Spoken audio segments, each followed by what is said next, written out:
까지 공동했습니다.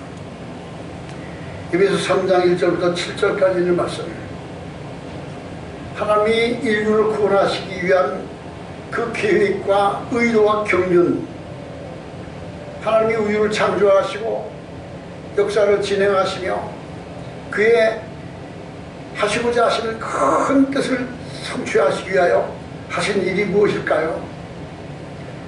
첫째로 유대인들에게 율법을 주셔서 그 율법을 지켜서 계명을 지켜서 하나님 의에 이르라고 주셨습니다. 사람이 율법을 사람이 자기 행위로 지켜서 의로워질 수 있는 사람은 아무도 없어요. 그러니까 사람들이 자기 의지와 자기 방법으로 계명을 지키고 도덕적으로 바르게 살려고 아무리 노력해도 그거는 성취될 수 없는 그런 영역이에요. 그래서 사람들이 율법을 통하여 배워야 될 것은 인간은 불완전하다. 사람의 능력과 사람의 방법으로 죄사함을 받고 의롭다함을 얻고 하나님 앞에 도달할 수 있는 사람은 아무도 없다는 것을 깨닫게 하는 것이 율법의 역사예요. 바울이 그것을 가르쳐 준 거예요. 유대인들은 이 사실을 곡해하고 그들은 유대인이 되어야, 하나님의 선민이 되어야 구원받는다는 것을 그들의 사고방식 속에 아주 뿌리 깊게 자리 잡고 있었어요. 하나님의 구원의 경륜이 어디에 있을까? 하나님이 하시고자 하시는 무엇일까? 3장 1절 보세요. 이름을 그래도 예수의 이 일로 너희 이방인을 위하여 갇힌 자들이 나 바울은 말하거니와. 바울이 지금 로마의 감옥에 쇠사슬에 갇혀있는 그런 그 지경에서 에베소에 있는 성도에게 편지를 보낸 거예요. 내가 지금 여기에 있는 것은 내가 이방인을 위하여 갇힌 자들인 나 바울은 내가 그래서 예수의 일 때문에, 복음의 일 때문에 내가 갇힌 자 되었다. 내가 여기 이르렀다라는 것을 고백하고 있습니다. 바울이 만약에 예수님을 만나지 못했더라면 어땠을까요? 유대 지도자, 율법학자, 그 세상에서 대접받는 사람이 되었을 거예요. 유대인들 중에서는 아주 높은 자리에 가말리엘의 지지경에 이르렀을지도 몰라요. 그런데 그가 예수님을 만난 그 순간부터 자기의 삶의 사고방식과 모든 신앙이 완전히 새롭게 정립되기 시작합니다. 그것은 바로 무엇이야? 예수 그리스도를 통하여 하나님께 이룰 수 있다는 것을 알게 된 거예요. 누구든지 예수님을 통하지 않고 의롭다함을 얻을 수 없고 하나님 앞에 나갈 수, 하나님을 아버지라 부를 수 없고 죄에서 사함받을 수 있는 사람은 아무도 없어요. 바울은 그것을 깨달은 그 순간부터 내가 관주와 같이 부부이 되고 나의 떠나갈 기약이 가까우다. 내가 이 복음을 위하여 내가 달려갈 길을 다 달리고 믿음을 지켰으니 바울은 그래서 예수의 복음을 전파하는 일을 마치려 하면은 나의 생명을 조금 더 귀한 것으로 여기지 아니하노라 라고 고백합니다. 그래서 바울이 로마의 감옥에 갇힌 자네 바울이라고 말하는 것은 이방인을 위하여, 그래서 예수의 복음을 위하여 내가 최선을 다한 자가 되었어요. 바울을 통하여 하나님이 하시고자 하시는 일은 이방인들에게 복음을 전하기 위하여 유대인이 아닌 모든 종족, 모든 사람들에게 다 동일하게 예수 그리스도의 복음이 동일하게 미치는 것을 알게 하기 위하여 하나님 바울을 택하시고 그에게 사명을 주신 거예요. 그 중세 시대에는요, 이 노예를 사람 취급을 하지 않았어. 특별히 저 아프리카에 가서 그 노예 사냥을 하러 가. 그래가지고 노예를 무참을 잡아다가 배에 태워서 쇠사슬에 묶어가지고 저 대서양을 건너 아메리카 대륙까지 보내서 그 배를 타고 가는 동안에 노예들은 그 배 밑창에서 그냥 3분의 1은 죽어나간대. 그냥 가는 동안에. 그러면 죽으면 바다에 던져버려. 그냥 상어밥이 되어요. 그렇게 처참하게 팔려가서 인간의 이하의 대우를 받았는데 그 흑인들이 피부색만 검었을 뿐이지 그들의 IQ가 낮은 것은 아니에요. 요즘에 흑인들 가운데 얼마나 머리가 명석한 사람들이 많은지 몰라요. 언제 먼저 미국 대통령을 지냈던 그 오바마를 보세요. 얼마나 말을 잘하는지 머리가 얼마나 명석한지 몰라요. 근데 그가 만약에 미국에서 살고 특히나 자기 고향에서 살고 문명도 접하지 못하고 살았던 뭐였어요 지금. 소나 치고 양이나 치고 들판에서 볼 보고 돌아다니는 사람인데 미국이라는 나라에 와서 그 현대 교육을 받고 지식을 알게 되니까, 그러니까 저 아프리카에 있는 동남아에 있는 그 미개한 아이들이 그들이 그 영혼이 우리와 차별이 있는 게 아니라 다 동일해요. 근데 그들이 복음을 접하지 못했기 때문에, 하나님을 알지 못했기 때문에 그렇게 된 거예요. 그러니까 우리는 예수 그리스도를 통하여 하나님의 자녀가 되었다는 것, 예수 그리스도를 통하여 죄사함을 받아 의롭다함을 얻고 그리고 하늘의 소망을 두고 살고 있다는 이 사실은 놀라운 비밀이며 축복입니다. 우리에게 주신 놀라운 은총입니다. 세상 사람은 다 이 세상이 다 끝나는 줄 알아, 세상에서. 그래서 옛날 우리 조상들은 말해, 노세 노세 젊어서 노세 늙어지면 못나나니 한 번 죽어지면 북망사는 어디로 가나. 사람이 죽으면 무슨 영혼이 있나. 혼이 다 흩어져서, 그게 뭐야? 혼비백산이야. 사람의 혼이 다 흩어져서 날아가 버려. 다 갈래갈래라. 죽으면 끝나는 줄 알았어. 이 조상. 그러니까 내세가 없으니까 미래에 대한 소망이 없으니까 그냥 막연하게 북망산천 걸다가 아이고 저 세상에 가서 이렇게 말하는 것이지 무슨 소망이 있었어요. 근데 우리에게는 예수를 통하여 하나님의 보상과 영원한 생명이 분명하게 약속되어 있는 것을 알 수 있잖아요. 그러니 우리 예수 믿게 되었다. 내가 지금 사는 것 주님의 그 신은혜요. 주를 믿게 될 것은 더욱 그 신은혜라. 정말 그 신은혜입니다. 특별히 예수 믿는다는 것, 아니 이 조선시대 조선 500년을 보면 아까 잠깐 내가 뭐 새로 생긴 군가래, 군가. 그 유튜브에 떴어. 뭐 조국의 운명은 뭐 양양하도다. 뭐 이 몸에 죽어서 나라가 산다면 아 기쁘게 내가 죽으리라. 그게 양양가라는 게 조선 말기 때 부르던 노래야. 그래서 조선의 운명이 양양하는 게 해가 져서 저녁 노을이 져서 해가 넘어가. 지금 조선의 운명이 해가 넘어간다 그런 소리야 그게. 그러면서 애달퍼서 이 조선을 위해서 우리가 목숨 바쳐 일하자 그건데, 난 군가 그거를 보면서 무슨 생각하는가. 아이고 사람이 그렇구나. 무슨 생각이냐. 조선이라는 나라는 빨리 망했어야 되는 나라야. 조선은 빨리 망했어야지 새로운 운명이 된 거야. 그래서 어떤 중종 시절, 중종이 누구죠? 연산군 다음에 중종인가 그랬어요. 그 당시에 조광조라는 아주 개혁적인 인물이 나왔어요. 또 그런 인물들이 많았어요. 뭐 여기 아주 개혁적인 인물들, 이 왕권 정치가 얼마나 미해한 정치예요. 그러니까 국민들이 주권을 가지고 다스리는 나라, 이것을 꿈꾸는 사람들이 있었어. 그게 중종시대에 조광조라는 사람이 있어. 아주 젊은 나이에 아주 그런 사랑을 가졌는데 너무 급진적으로 나가다가 중종 자신이 그를 버려가지고 그냥 처형당해 죽어버렸어. 그런 사람 많았어요. 그러니 조선시대에 홍길동이가 누구요? 그 소설이고, 임꺽정이가 누구죠? 그 시제인물이야. 노비들이 더 살기 어려우니까 사내가 도둑이 돼.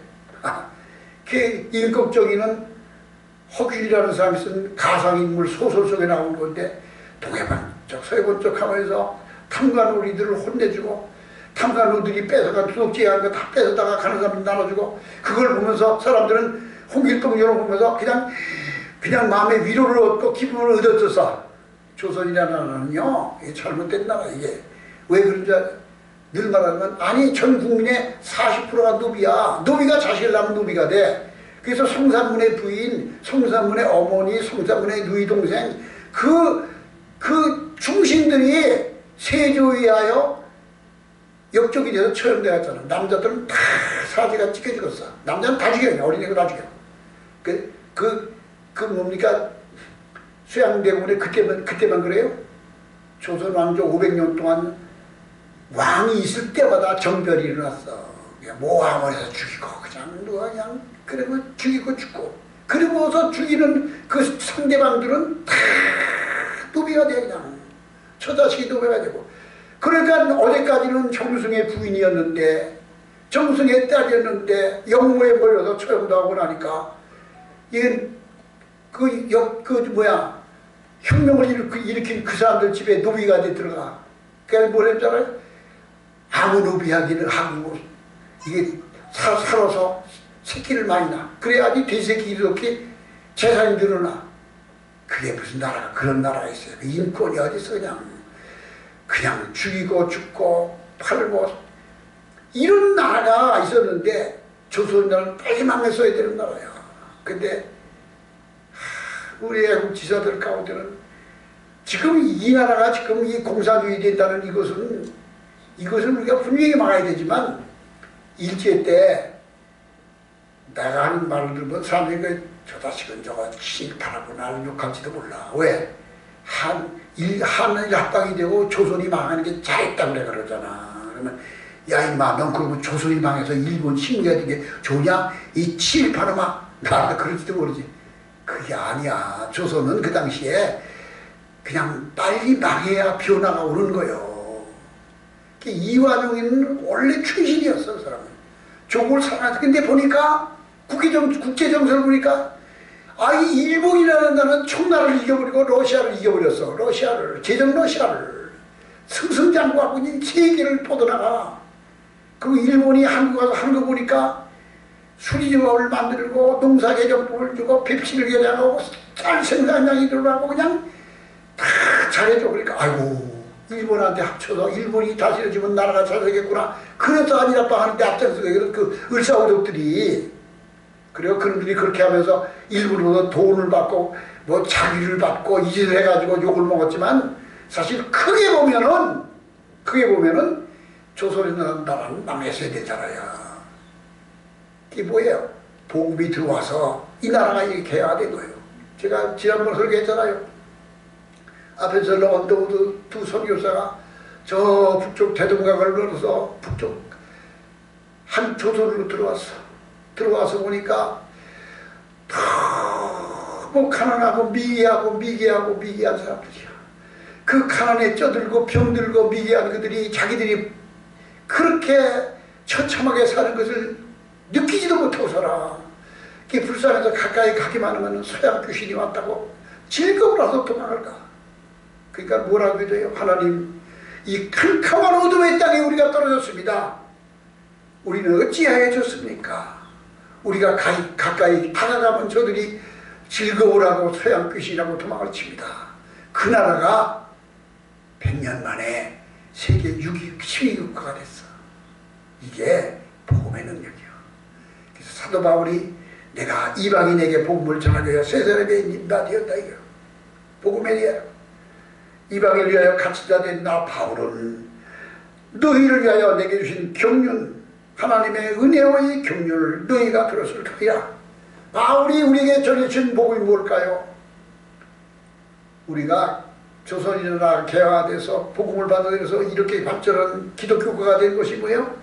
성경에 나오는 말씀인데 구약의 율법서보다 복음서이며 그 복음서를 오늘날 성도의 의로운 생활을 적용할 수 있는 바울의 서신들이 우리에게 그 경륜, 은혜의 경륜을 너희에게 전하여 줬다고요. 바울을 통하여 우리가 하나님의 진리의 도를 깨닫고 그 말씀 한 절 한 절이 내 마음의 교훈이 되어서 내 마음의 피가 되고 살이 되어서 나를 복되게 하는 거예요. 그 말씀 한 절 한 절이 내 마음의 교훈 되도다. 그렇습니다. 이게 바로 은혜예요. 그러니 우리가 이 복음을 알면 곧 계시로 내가 내게 비밀을 알게 하신 것을 내가 먼저 간단히 기록한 것 같으니 바울에게 하나님이 계시를 주셔서 진리를 깨닫게 하셨어. 그래서 하나님의 은혜를 받으면 보통 사람이 알지 못하는 새로운 비밀을 알게 돼요. 경륜을 알게 돼. 이게 알게 돼. 하나님이 그걸 알려주셔.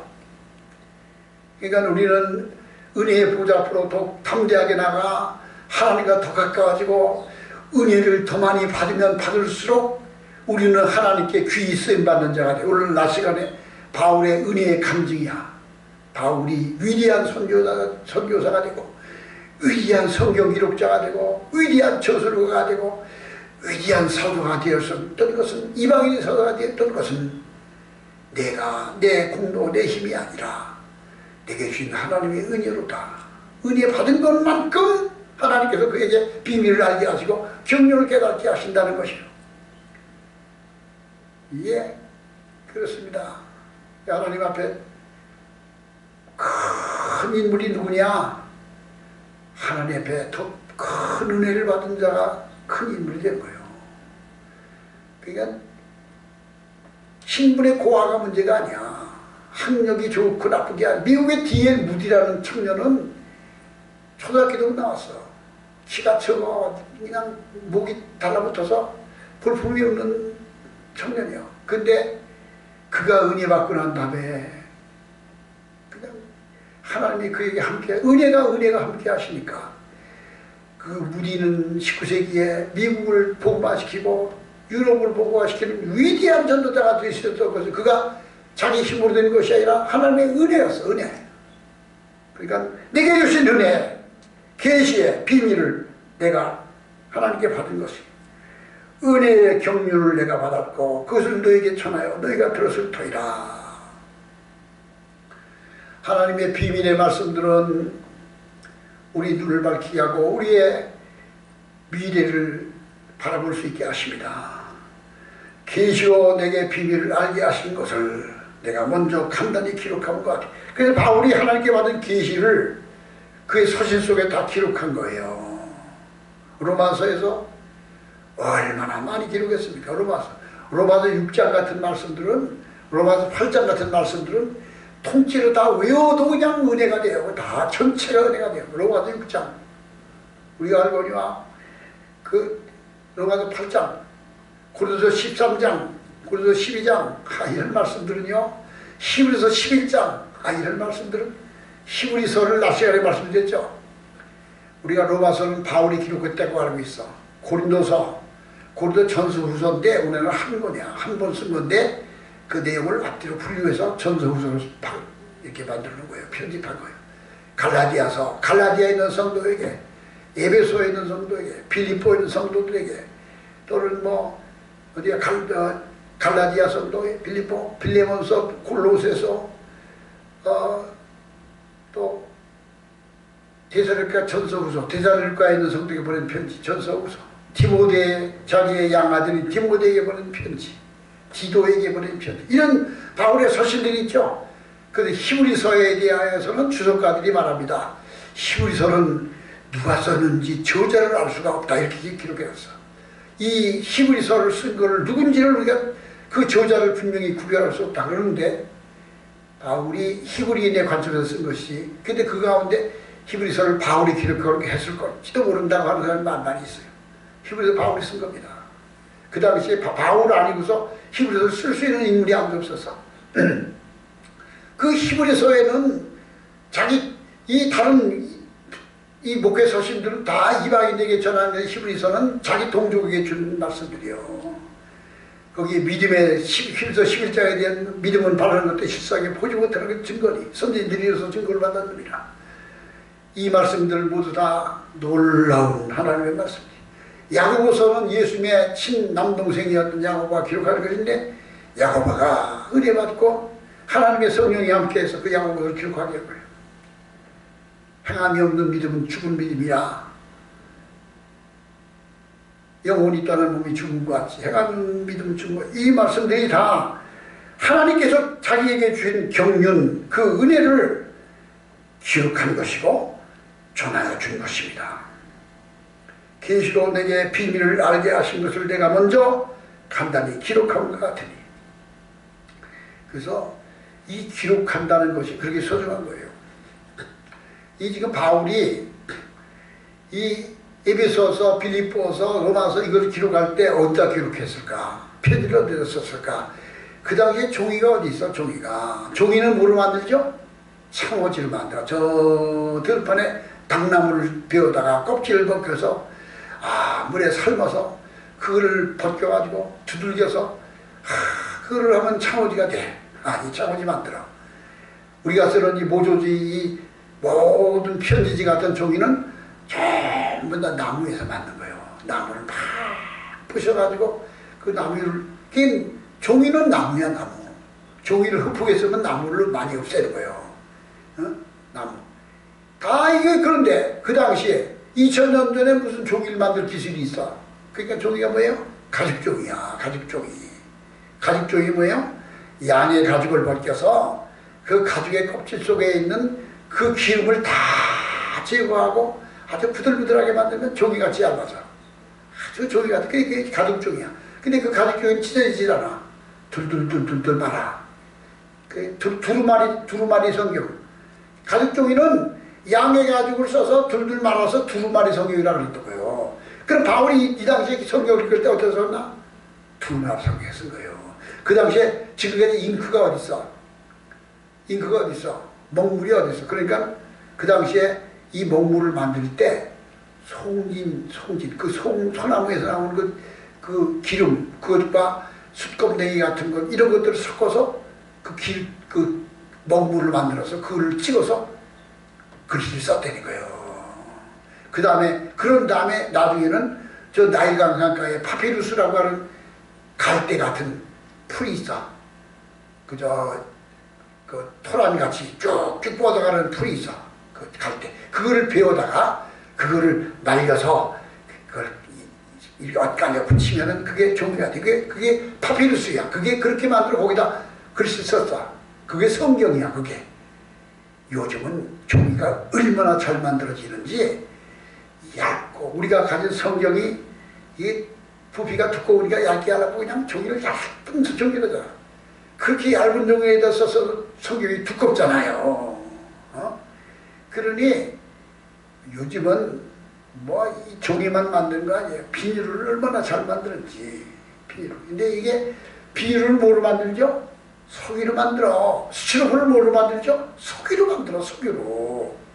아니, 석유로가 비닐을 만들고 스티로폼을 만드는데, 이 비닐가 썩질 않아. 이게 500년씩 가지 그냥. 저 어떤 비닐은 뭐 몇백 년을 가고, 스티로폼도 안 써. 그러니, 이 석유를 뽑아다가 이런 걸 만들어 놨으니, 이게 집에서 나가는 비닐로 스티로폼이 날마다 한 자루씩 나가니, 집집마다 나가니, 그거 많은 게 다 어디로 가, 그냥. 쓰레기 하트장에는 비닐가 그냥 산더미같이 쌓이고 수가 쌓이고 그냥 난리가 나. 그게 지구가 재앙이 왔대서 빌 게이츠 같은 놈들이 인구를 줄이자 그런 소리가 나온 거예요 지금. 이게 공의가 너무 많이 나와가지고. 그러니 이 당시에 바울이 성경을 쓸 때는 가죽종이에 썼어. 내가 이것을 기록하였노라. 그러니 그 당시에 가죽종이를 준비하고 거기에 기록하기 한다는 자체가 아주 어려운 난제였어요. 바울이 그걸 남겼던 거예요. 남겼던 거.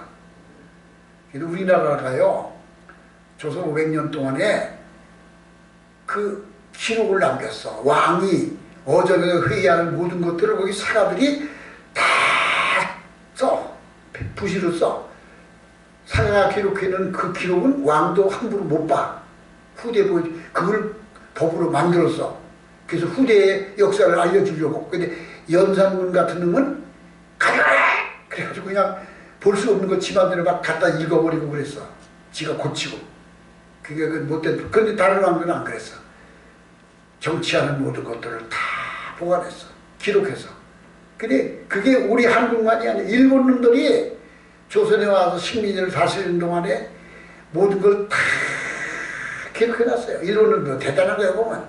하여튼 기록을 해놓은 그 기록물들을 일본에 그냥 그 도서관 같은 데 그냥 역사 창고에 가득 채워놨어. 이게 사람이니까, 그게 사람이니까. 러시아에 가도 기록이 있고, 대형건물 가도 기록이 있고, 다 기록이 있어. 그러니까 지금 바울이 성경을 기록했다는 것은 그것, 이 인간이 기록했던 것 가운데 가장 고귀한 거예요. 만약에 지금 저 이스라엘 땅에 가서 이스라엘 땅에 가면은 황무지야. 나무가 없어. 풀도 별로 없고 다 돌멩이들로 쌓여있어. 이따금씩 나무 한 그루씩 있는데 그는 아카시아 나무 같은 거, 떨기나무가 있고 뭐 야자수 나무 같은 게 있는데 그다 물을 줘야 돼. 그런 이스라엘 땅에 황무지를 가다 보니까 저 꼭대기에, 절벽 꼭대기에 굴이 하나 있어. 그 어떤 양치기 소년이 그게 타고 올라가서 굴에 들어갔어. 한 번도 안 들어가 보니까. 들어가 보니까 굴이 깊어서 들어가다 보니까 항아리가 나와. 굴 속에서.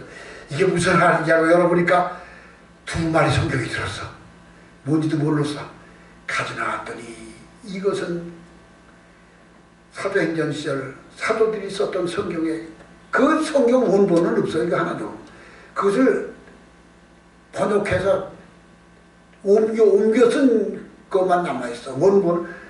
모세오경의 창세기, 출애굽기, 신명기 이것은 원본은 한 조각도 없어. 다 사본만 있어. 다시 기록했던 거 받아 쓰고 또 옮겨 쓴 것들만 남아. 그 옮겨 쓴 것만 가져서도 그건 보물이야. 최고의 보물이야. 그 기록이. 그래서 요즘에 성경을 찾아낸다는 것이 얼마나 어려운지 몰라. 이게 역사적인 거예요. 바울이 그 당시에 하나님께서 받은 그 은혜의 경륜을 기록하여 뒀어요. 이게 바로 바울의 서신들이에요. 계시로 먼저 내게 비밀을 알게 하신 것을 간단히 기록함과 같으니 그것을 읽으면 내가 그도의 비밀을 깨달은 것을 너희가 알 수 있으리라. 바울이 하나님의 비밀을 깨닫고 기록한 것이 로마서이며 고린도서이며 그리고 갈라디아서예요. 고린도서에 뭐가 있어요? 고린도서 13장에 내가 천사의 말을 할지라도, 내가 산을 옮길 만한 믿음이 있을지라도, 내가 내 몸을 불사르게 되어줄지라도, 내가 천사의 말을 할지라도, 내가 사랑이 없으면 소리나는 구리와 울리는 괭거리가 되고 내게 아무 유익이 없고, 이렇게 말하니 사랑은 오래 참고, 사랑은 온유하며, 사랑은 교만하지 아니하며, 자랑하지 아니하며, 무례히 행하지 아니하며, 악한 것을 기뻐하지 아니하며. 이 말씀을 써라. 이게 바울이 깨달은 거예요. 바울에게 주신 복음이야. 그 사랑에 대한 복음이 바울이 그렇게 말해준 거예요. 사랑은 모든 것을 참으며, 모든 것을 믿으며, 모든 것을 바라며, 모든 것을 견디느냐. 사랑은 예수 믿는 성도에게 준 하나님의 영적인 성품의 제1번이 예수님 성품을 담은 사랑인데, 사랑은 뭐라고? 모든 것을 참으며 어떠한 경우에도 인내하며 모든 것을 믿으며 어떠한 경우에도 믿음을 변치 아니하며 나는 결코 변치 않으리.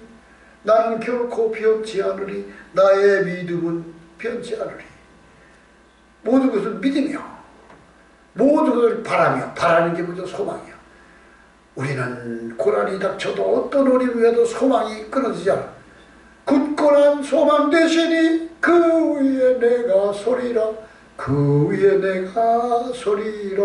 그 소망이 사라지지 않아. 그 초대교회 시절에 박해당하던 성도들, 그 카타콤 굴 속에서 숨어 살면서 도망치면서 그렇게 고생하던 그 성도들, 아무리 고통스러워도 소망을 하늘에 두고 낙심하지 아니하며 믿음을 끝까지 지켰어. 근데 제가 말씀드렸잖아요. 북한에서 해방이 언제 됐어요?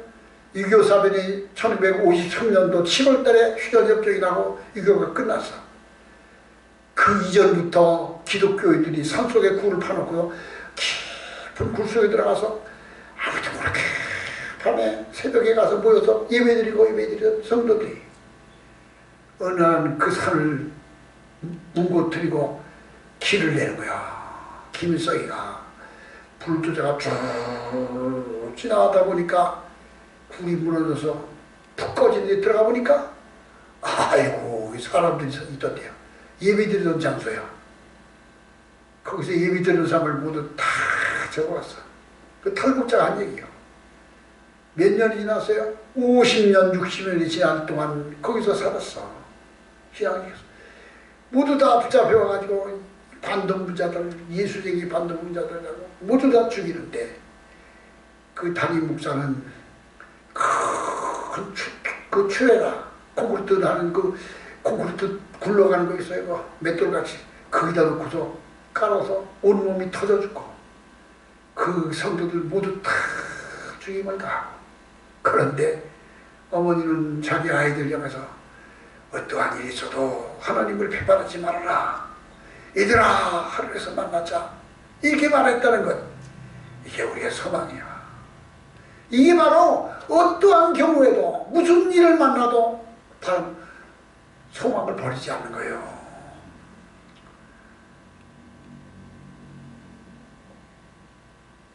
모든 것을 참으며 모든 것을 믿으며 모든 것을 바라며, 네 번째로 모든 것을 견디느니라. 어떠한 경우에도 그러므로 믿음, 소망, 사랑은 항상 있을 것인데 그 중에 제일은 사랑이라. 이거를 결론을. 이게 뭐예요? 바울이 하나님께 받은 성령의 계시의 깨달음이야. 이게 깨달음. 이 바울의 서신을 읽으면서 우리는 하나님의 깊으신 뜻을 분별할 수 있게 되며 그 은혜 가운데 우리도 함께 동참할 수 있는 자가 되는 거예요. 그것을 읽으면 내가 그도 비밀을 깨달은 것을 너희가 알 수 있으리라. 그렇습니다. 바울의 서신을 읽으면서, 바울의 성경을 읽으면서 우리는 바울에게 주셨던 하나님의 은혜를 우리가 알 수 있는 거예요. 이제 그의 거룩한 사도들과 선지자들에게 성령으로 나타나신 것 같이 그의 사도들과 선지자들에게 성령으로 나타나신 하나님은 우리 이 세상에 어떻게 나타나실까? 서쪽에 번개가 번쩍 치면서 뇌성복령이 치면서 우르르 꽝꽝하면서 얘들아 정신 차려라 그렇게 말씀하기까지. 그러나 사도들과 하나님의 선지자들을 통하여 계시의 말씀으로 나타내 주신 거예요. 거룩하신 사도들과 선지자들에게 성령으로 나타나셨어요. 성령으로 깨닫게 하셨어요. 그런 것 같이 다른 세대에서는, 기독교 문명이 아닌 다른 세대예요. 다른 세대에서는 사람의 아들들에게 알리지 아니하셨어요. 이 복음의 말씀이 사도들과 예수 그리스도를 통한 사도들과 선지자들을 통하지 않고 다른 세대, 이슬람, 불교나 저 남미, 브라질, 멕시코 거기에 있는 그런 이민족들에게 이 비밀의 말씀을 알려주지 않으셨어요. 하나님의 계시의 비밀의 말씀을 알려주지 않았어요. 그러니까 그 예수 그리스도의 복음을 통하여 비밀을 알려주신 거예요. 다른 세대에서는, 다른 세대의 아들들에게는 이 비밀을 알려주지 아니하셨으니 6절과 이는 이방인들이 복음으로 말미암아 그리스도 예수 안에서 함께 상속자가 되게 하려니라. 이방인들에게 복음으로 말미암아 그리스도 예수 안에서 함께 상속자가 되고 함께 지체가 되고 함께 약속을 참여하는 자가 되게 하려 합니다. 모든 이방인은 예수 그리스도의 복음 안에서 하나님의 상속자가 되고 예수 그리스도의 복음 안에서 그리스도의 지체가 되고 약속에 참여한 자가 되었습니다. 그러니까 예수야. 예수 믿는 것은 받은 증거 많도다. 예수 귀한 예수 믿음 더욱 은혜 더욱 주소서. 그렇습니다. 예수 그리스도를 통하지 않고 우리에게 상속자가 되게 하지 않는 것을 깨닫지 못하게 해요. 그의 지체가 될 수가 없어요. 예수를 통하지 않고 그 약속에 참여하는 자가 될 수가 없어요. 예수를 통하지 않고. 이게 놀라운 일입니다. 이게 예수 안에 감춰져 있는 비밀이에요. 복음입니다. 예수 안에 감춰져 있는 복음입니다. 이 복음을 위하여 그의 능력이 역사하시는 대로 이 복음을 위하여 이방인들에게 하나님의 상속자가 되고 하나님의 지체가 되고 하나님의 약속에 참여하는 자가 되게 하게 하는 유일한 방편인 복음을 위하여 그의 능력이 역사하시는 대로 내게 주신 하나님의 은혜의 선물을 따라 내가 일꾼이 되었노라. 바울이 그리스도의 사도가 된 것은 무엇 때문일까요? 바울이 그리스도의 사도가 되고 그의 일꾼이 된 것은 이 복음을 위하여 이방인에게 하나님의 지체가 되고 하나님의 약속에 참여하는 자가 되고 상속자가 되게 하려는 이 복음을 위하여 자기에게 주신 은혜를 따라 그리스도의 능력이 역사하시는 대로 하나님의 은혜의 선물을 따라 내가 일꾼이 되었노라.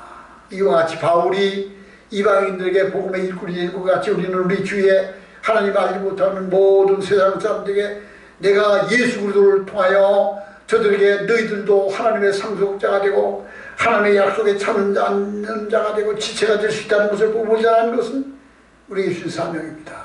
그러나 너희는 때를 얻든지 못 얻든지 항상 복음 전하는 약속을 주시고 우리 이 말씀을 통하여 하나님의 은혜가 함께하는 은혜 안에